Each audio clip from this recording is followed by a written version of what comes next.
Hi everybody, and welcome to Celtic Griffon's Warhammer Fantasy Battle 4th Edition How to Play tutorial series.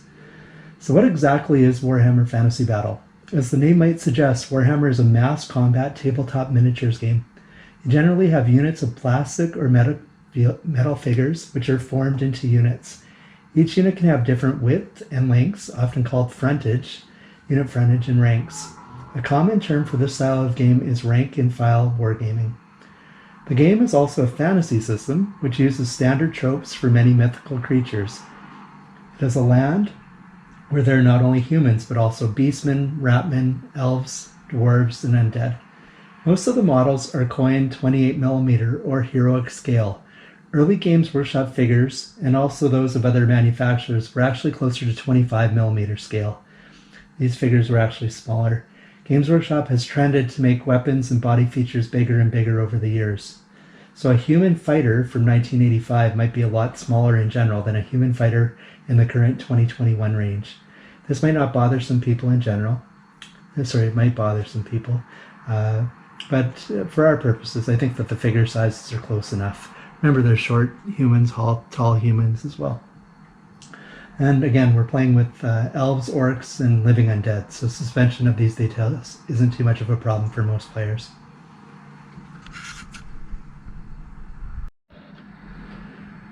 So where can you get models to play this fine game, you might ask? First of all, in theory, you can use cardboard for each model. In fact, that is how they started things in the 1st and 2nd edition. And to see if you like the game before you dive in, this might be a good way to start. Now, there's something wonderful about physical actual models, however. You can still purchase many figures from the Games Workshop Age of Sigmar fantasy range. This range has changed the standard naming conventions of many models. Orcs, for example, are now called Oryx.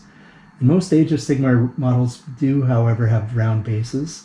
And although you can use round models in theory, or round bases in theory, for Warhammer, the models will not be in as tight a formation as if they were on square bases. I'm just going to grab some models here and I can show you what I mean. In the front here you can see that I've ranked up some, these are Demons of Slaanesh. And you can see that with the same frontage, if we were to pull these out here, and to show you some regular skeleton cavalry, you have less frontage when you go to the round models. Now, it can be done, and it's not really too much of a big deal if you have round bases, but for Warhammer it definitely plays much better when you have square bases.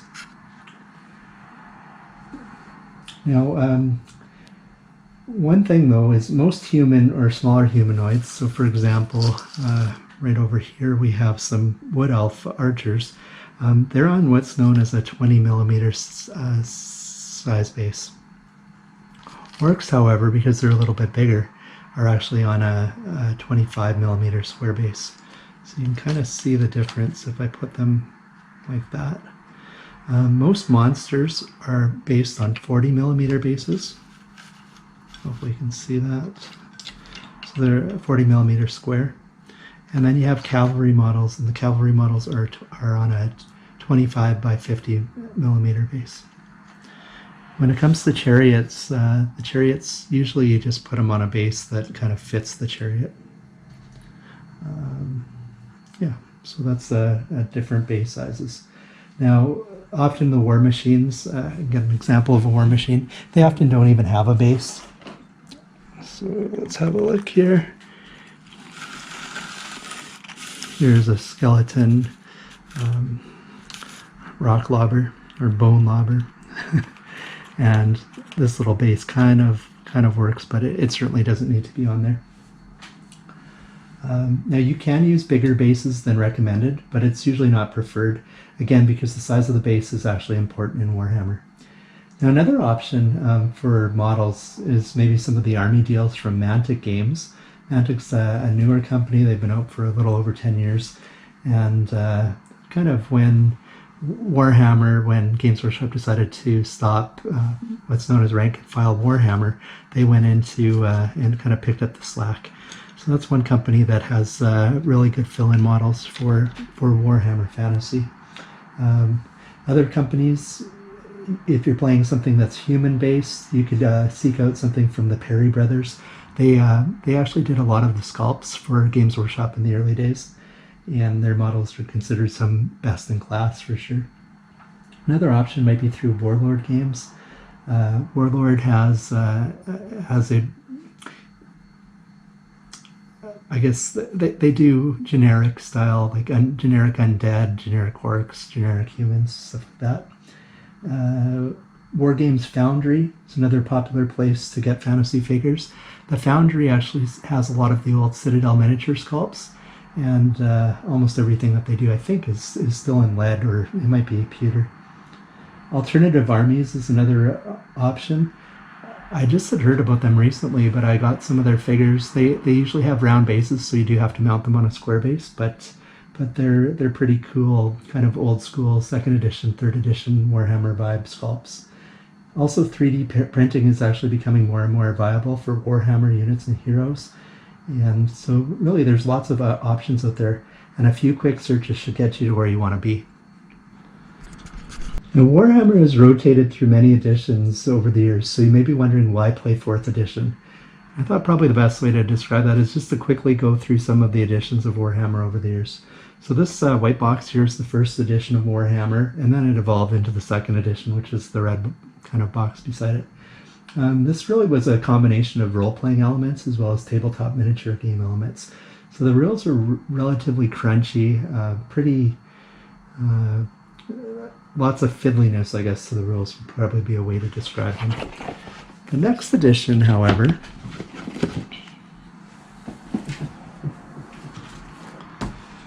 was the hardcover 3rd edition. And this being said, I actually love the 3rd edition hardback. In fact, it might be the best single book ever produced by Games Workshop. If I could get one regular opponent to join me for 3rd edition games, I'd probably be very happy. But 1st edition through 3rd edition is often known as Old Hammer. Next came 4th and 5th editions, and they were marked by large boxes. So this actually is the 4th edition. You can see it. The 4th edition box set. And this is known actually as the Hero Hammer era. It was given the term Hero Hammer because power gamers often built their armies using the maximum allocation of heroes, which were tooled up with powerful magic items. These troops could potentially dominate the battlefield, but not all groups, however, took this approach to army list building. So if heroes are used in moderation, this game is actually highly tactical. In fact, I believe that there are more strategy articles written for the 4th and 5th edition era compared to all the others.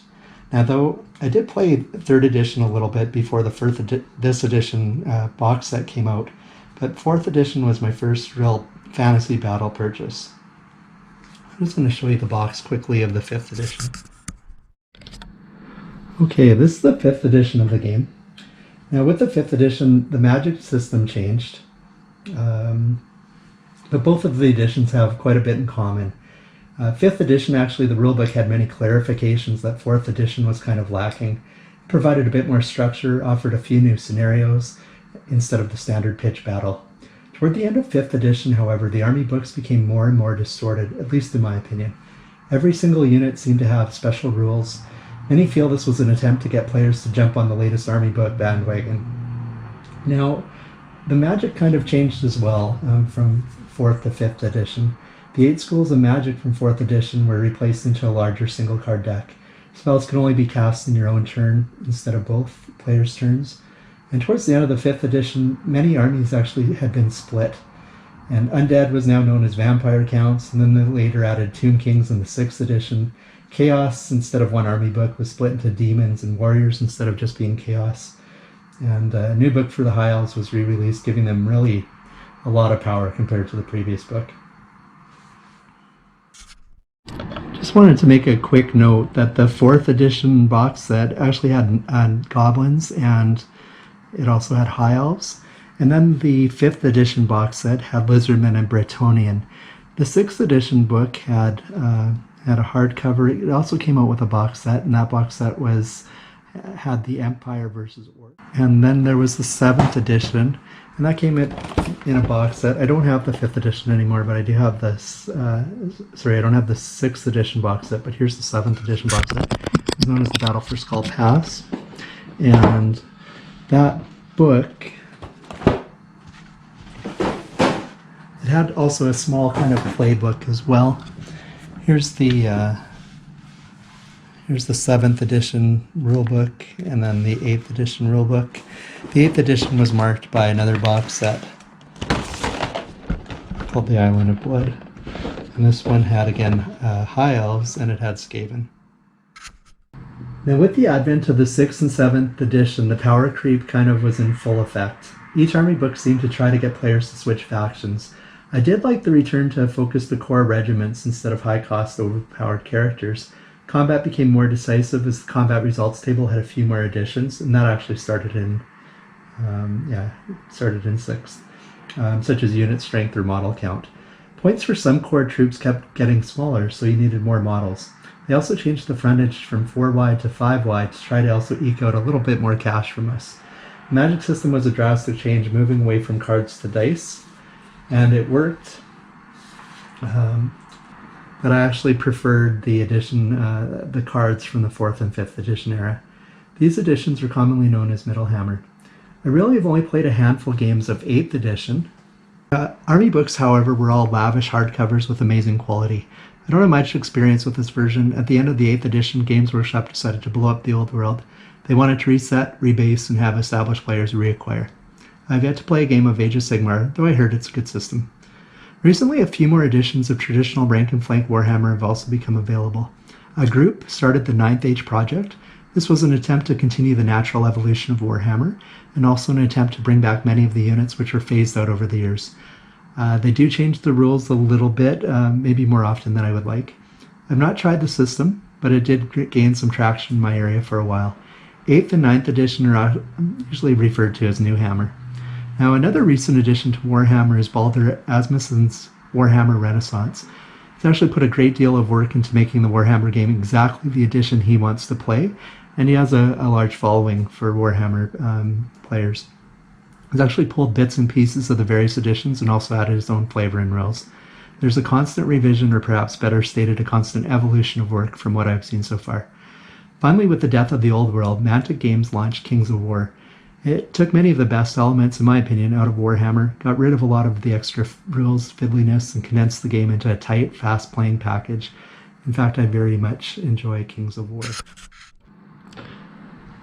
So again, why do we want to play 4th edition? Although the 1st through 3rd editions are likely the golden age of Warhammer, I would say 4th and 5th are probably the silver age. These editions actually came at the peak of Games Workshop's very, very best years, in my opinion. Basically, the company was firing on all cylinders. The box set was the first time Warhammer contained a solid core of 2 armies, the High Elves and the Goblins. The rules could also almost be described as Warhammer Light. They were not as heavy as 3rd or 6th edition or later. Players could get into the game quickly as most armies had a 50% character allowance.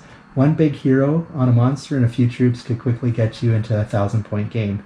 The card-based magic system is my favorite magic system in Warhammer. I do like elements of 4th and I do like elements of 5th. They're usually combined. Finally, I really love this area of artwork and figure sculpting. The models of the 3rd to 5th edition have a special charm. Orcs were portrayed as conniving and humorous. Tiny snotlings and earlings can only make you chuckle. Nothing in the game was too nefarious or sinister, despite the threat of constant chaos infiltration everywhere. Dwarfs had amazing facial expressions. Many even held a tankard in addition to their weapon. Dwarf slayers had bandages on their head or foot. Skeleton champions could be seen grinning. As Warhammer moved to the 6th edition, the artwork became more dark and cultish. The 4th edition colorful army books kept the flavor lighthearted and fun. So with this said, let's get started on some rules. In terms of rules, the 4th edition box set had 4 booklets. The first was the rulebook, the second was the Battle Bestiary, the third in some printings had a Warhammer Army pamphlet with points, values, and statistics, and that was by Nigel Stillman. And the last booklet was a pre-made scenario called the Battle for Mogthron Pass. And my son and I have actually posted a playthrough of this scenario on YouTube. And I think we used 4th edition rules, but I'd have to go back and check to see what we actually used there. In Warhammer 4th edition, each player creates an army to do battle. The game is known as a rank-and-file mass fantasy battle tabletop miniatures game. The game is best played with armies, which are painted, and custom terrain, which creates a landscape similar to what is found on a model railroad layout or diorama. Warhammer 4th edition allowed you to select the following armies. Most armies are either good or evil. Some of the forces of evil are also known as the forces of chaos in the Warhammer setting. Warhammer 4th edition allowed you to select many different armies. Most armies are either good or evil. Some of the forces of evil are often known as the forces of chaos. So first of all, we have the Empire Army. Most of the humans of the Old World live in the Empire. This army is loosely based on medieval German troops. They have a lot of flexibility in unit selection. You can add halflings, think hobbits. You can add dwarves. I've got some dwarves here. These dwarves are specific for my Empire Army. And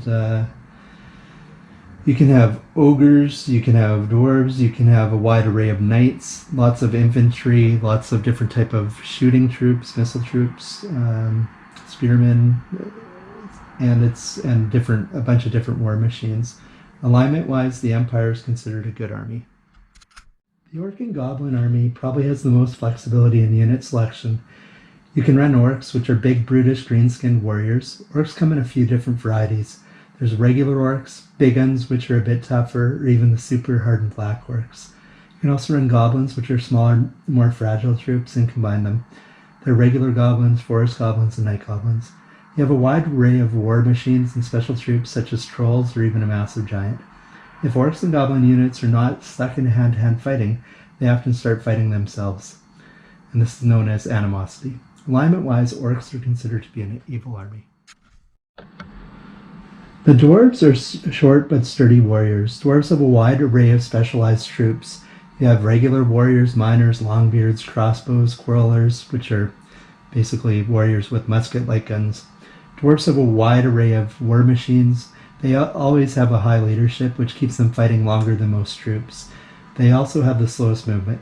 Dwarves hate orcs and goblins, and alignment-wise, dwarves are considered a good army.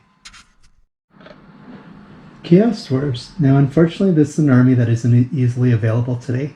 Games Workshop abandoned the army as they moved into 6th and later editions.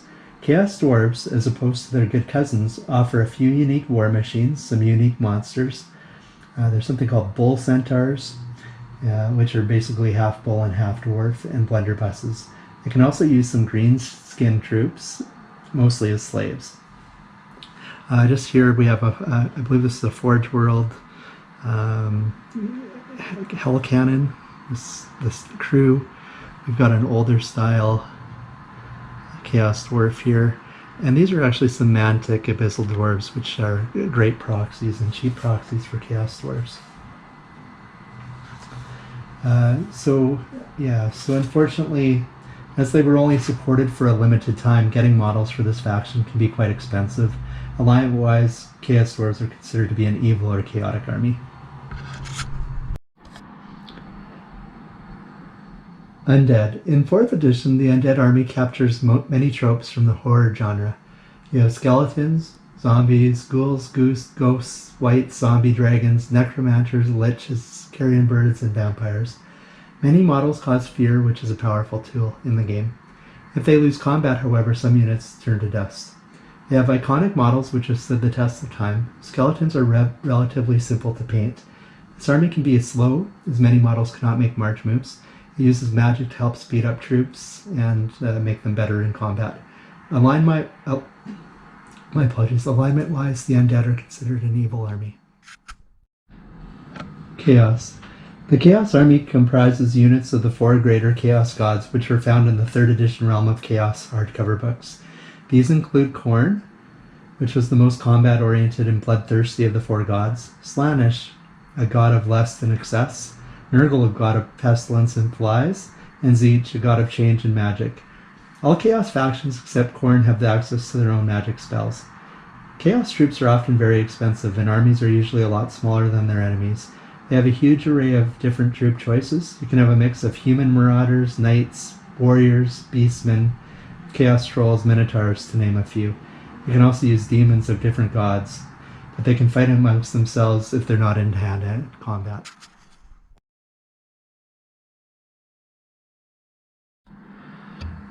Next up we have the Skaven. The Skaven is another evil or chaotic army. The Skaven are an insidious race of ratmen which worship the Great Horned One. Otherwise, they hate the undead faction or leader, which was called Nagash. The Skaven are formed into clans or sub-factions. Clan Pestilence works off the theme of poison and pestilence. Clan Edtion uses deceit and stealth and has units such as gutter rudders and assassins. Clan Scryer builds war machines such as warp fire throwers and giselles. Clan Mulder does experiments on rats, turning them into ogre-like monsters. Elves. There are 3 general flavors of elves in the old world. All elves have good leadership. There are high elves, which would be considered like the elves of Tolkien's world, fair and honorable, and masters of magic. And there are dark elves, the evil cousins. Finally, there are wood elves. High elves are noble elves. They have many elite units available to them. In addition to spearmen and archers, they have swordmasters and phoenix guards. They're good at both shooting and combat. Their armies may deploy chariots and bolt throwers. They have heavily armored cavalry such as dragon princes and silver helms. They can ride fantastic griffins or dragons into combat. They also have a mastery of high magic. Alignment-wise, high elves are considered good. Dark elves, on contrast, are considered the evil cousins of the high elves. They can ride into battle on old world lizards known as cold ones. They are masters of dark magic. They often deploy repeating crossbows instead of longbows. They can ride into battle on dark Pegasus and dragons. They have executioners and assassins, and they hate high elves. Wood elves are the final army released for the 4th edition era. The power creep was starting to show its ugly head at this time. Most units in the Wood Elf army book had special rules. War dancers are often considered the best units in the game, as they can tie up anything and had multiple attack and defense abilities. Wood elves could draw in powerful treemen,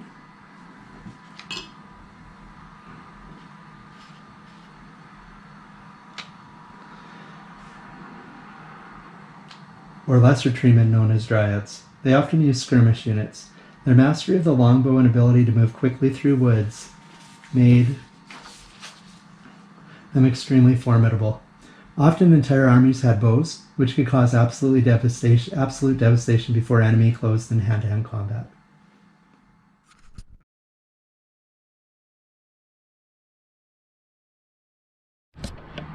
Now, although the following books technically were launched during the 5th edition, we can also use them for 4th edition. The 5th edition box set included Lizardmen and Bretonnia forces. Bretonnia, as seen here, is a good aligned human army. Instead of the Germanic-based units of the Empire, the Bretonians were derived from medieval France, the tales of Robin Hood, and Arthurian lore. They mostly shunned war machines and shooting. Heavily armored knights were the core of the army. Many armies had trouble dealing with the devastating cavalry charges and special rules. Bretonnia models often the Lizardmen were more of a neutral army, and they were often referred to as the dinosaur army in my groups. The army included strong Saurus warriors, which had natural scaly armor. In contrast, there were also skinks. These were fast but fragile lizards. The army could also include ogre-sized croxagores, which could operate on their own or join a unit of skinks. The army could use pterodon riders, and other units could ride into battle on cold ones, similar to the Dark Elves. They had a super tough unit known as the Stegodon with a howdah of skink archers. Lizardmen were also masters of magic with their venerable slan priests. The final army for 5th edition included an army I would include under 4th edition rules was the Dog of War book. This army contained many different unique units of mercenaries. In a way, it was a homage to the 2nd and 3rd edition regiments of renowned troops. Army composition was slightly different than the other books. You could have an army of ogres, humans, dwarves, and lizards all at the same time. It was an odd duck, but had a cult following. Most of these units fetch high prices on the secondary market, and unfortunately I'm not showing any here because I don't have any painted, but I do have some units for Dogs of War as well. So now you must be asking, which army should you choose? Well, of course, this is completely up to you. Different races and aesthetics will appeal to different people. Some armies need more models than others. Some armies have a narrow focus of troops and others have plenty of choices. Whatever army you choose, it is best to start small, with maybe a few units of core troops. If it is a missile unit, maybe 10 models. If it is an infantry unit, maybe 10 to 20 models. If it is a cavalry unit, get 5 models. Or maybe a friend or somebody in your area selling an army. This might be your first entry point as well. Now, if you can find a hero for your army, and perhaps maybe a wizard, add that next. Next, add a single war machine or chariot if you have that available to your force. As you play games, you can decide what you like and don't like. Build your force slowly, enjoy the entirety of the hobby process. A really good way for you and other friends to get started is by using the campaign system in issue 1 of the free-to-download Hero Hammer fanzine. I'll likely have a future video on the campaign structure. So the next thing we'd like to discuss is what is a unit. A unit is a group of models which share the same characteristics. Units are grouped into different formations. The number of models across is known as the width or the frontage of unit. In this example, we have 10 wood elves and they're all in single file facing the front. And therefore we would say there is 10 models wide and 1 rank. In this scenario, we have 1, 2, 3, 4, 5. So the model frontage is 5 units. We have 5 dwarf crossbows and they're in 2 ranks, so they're 2 ranks deep. If you cannot fill up entire ranks, then any extra models are always placed in the back. So for example, if this unit was had only 4 models wide, these extra 2 models would go in the back and they wouldn't form a full rank.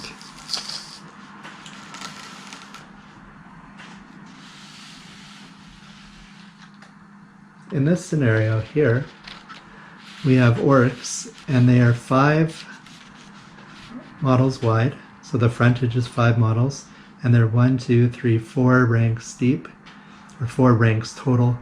So the total of 20 models. Now please note that there can also be different units in the game. So first of all, a hero can be a unit. So here, for example, we have an a human wizard on a barded horse. That can be a hero. Here we have an orc shaman on a war boar. That's a hero. That's also a unit. And in this case here, we just have a single wizard, human wizard, and that also can be a unit. Now these wizards, and if they're heroes, not champions, but if they're better than champions, they can also join units of their race as well. Large monsters can also be a unit. So here we have a tree man, could be a unit. And here we also have a Skaven vermin lord who can be a unit. In addition to this, war machines are a unit, and that includes both their war machine and the crew. In this case, we have a goblin doom diver. Next type of unit we might have are large monsters.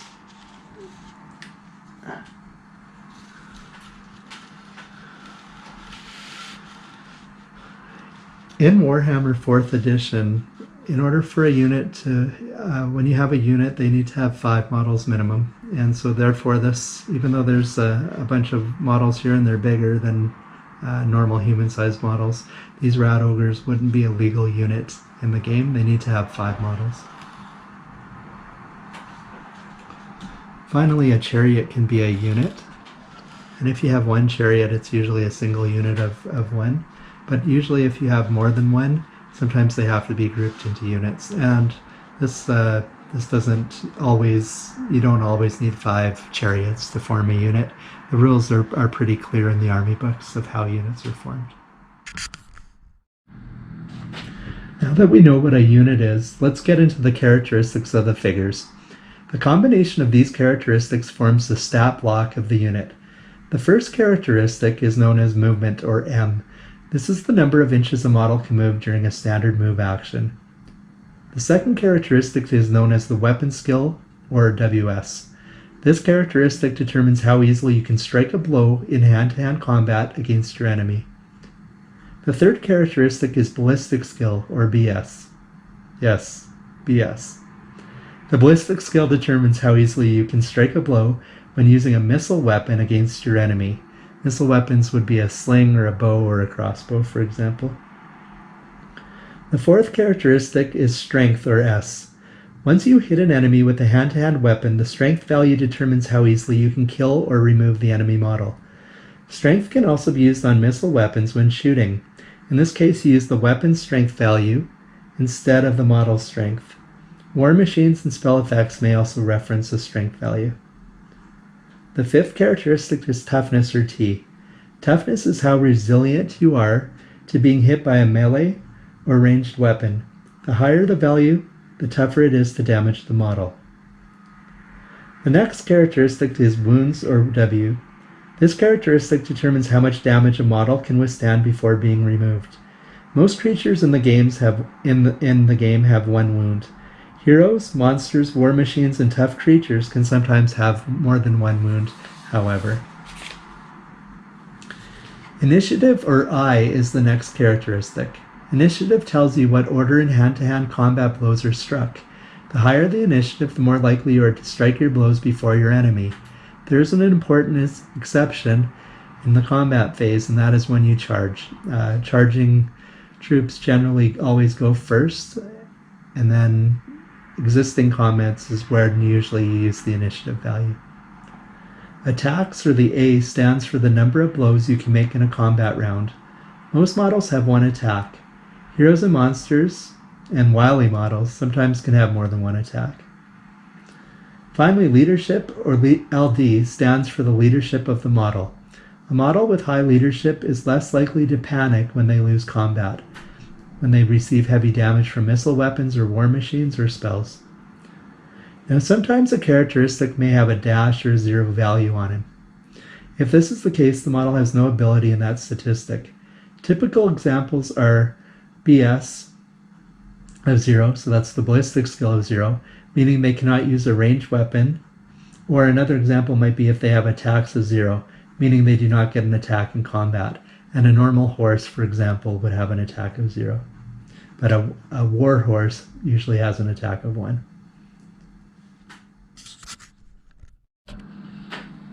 Weapons and armor. In general, most models are assumed to have a hand weapon or some sort of intrinsic fighting weapon, perhaps a claw or teeth. There are no special rules for the basic hand weapon. If models are armed with alternative weapons, however, they may be subject to special rules. In terms of armor, every troop usually indicates what kind of armor they wear in their profile in the relevant army book. Sometimes you can optionally equip the troop with a shield or upgrade the armor, for example, from no armor to light armor, or from light armor to heavy armor, or from heavy armor maybe to chaos armor. Different armor types provide different protection. Horses may have barding, for example. Armor, depending on what you have, may also reduce the movement value of the unit. Cavalry troops are models which ride into battle on a mount.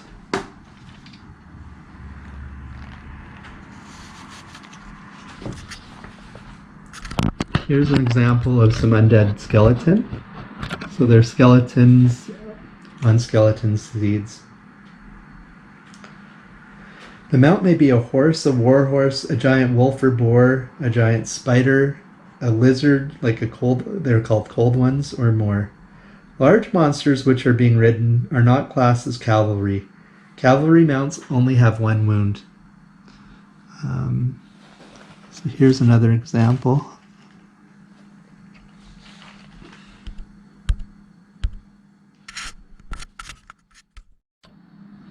Here's some more examples. We have some skeletons. We have some demons of Slaanesh on Fiends of Slaanesh, and we have some Knights Panther with a wizard.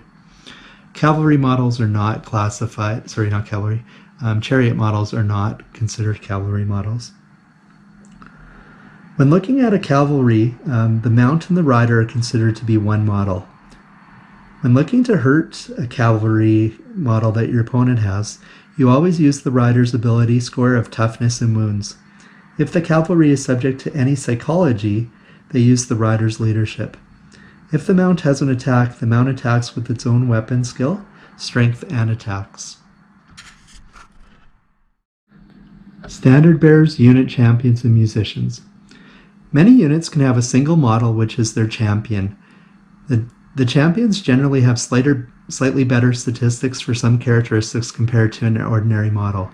The champion is usually placed at the front rank in the center of the unit.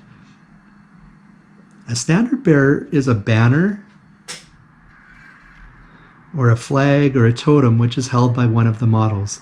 A standard should be placed in the front rank of the unit as well, as if it is in the front rank it'll help win the combat in hand-to-hand fighting.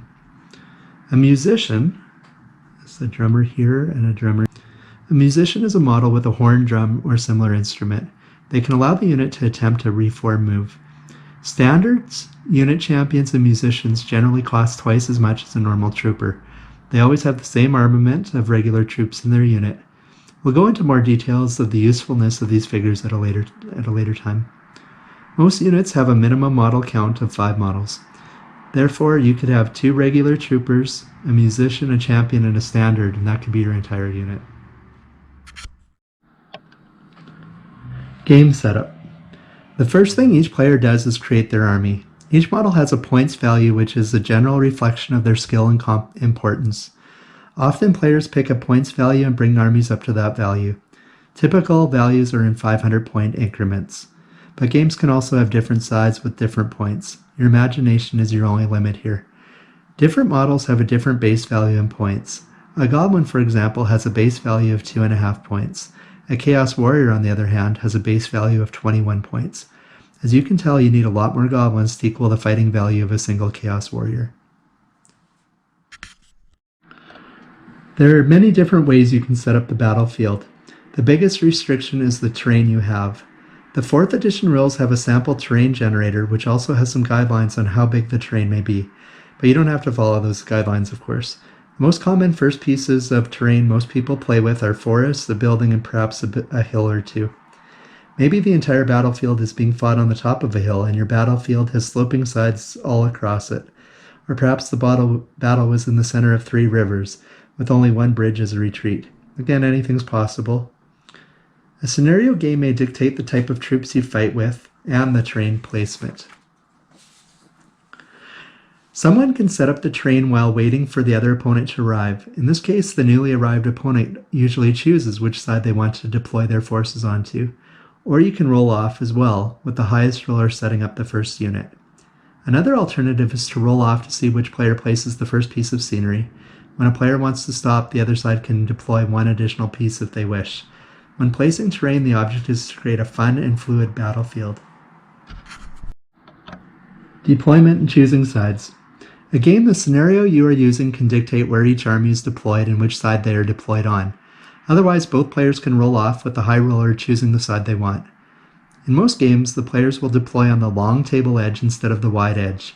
This allows combat to occur quickly. If there's a huge space between the 2 armies, early turns will usually just be marching into position. Once you know the side of the table you're on, players again roll off to see who places the first unit. The high roller usually places the first unit. Then you alternate placing one unit at a time until all models are on the battlefield. Remember, a unit can be a unit of troops, a single character, a war machine, or a monster. Another option for deployment is to draw a map, where each side has the same map. Once both players have allocated their troops on the map, they are placed according to it. A further option is to place a screen in the middle of the battlefield and have both opponents set up their troops however they wish. A final option is to have players set up troops in order of movement characteristic. This is the method of deployment for the 3rd edition of the game. How many turns? Games of 4th edition generally were dictated by a single die roll.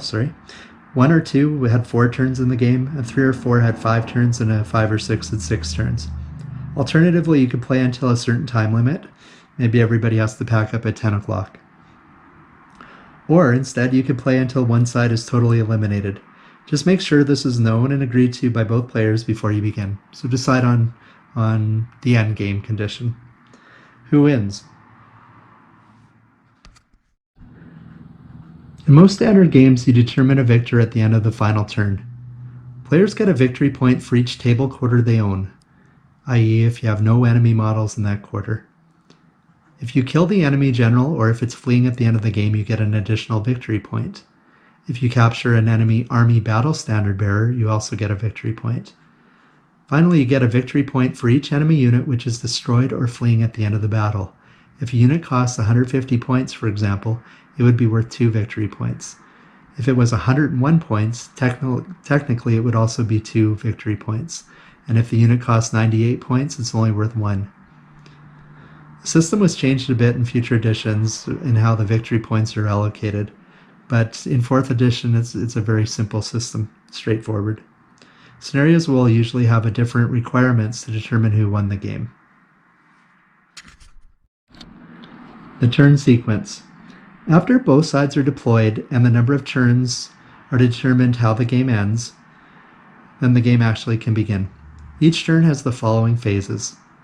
First phase is movement, the second phase is shooting, the third phase is close combat, and the fourth phase is magic. Each phase can have a sub-phases included as well.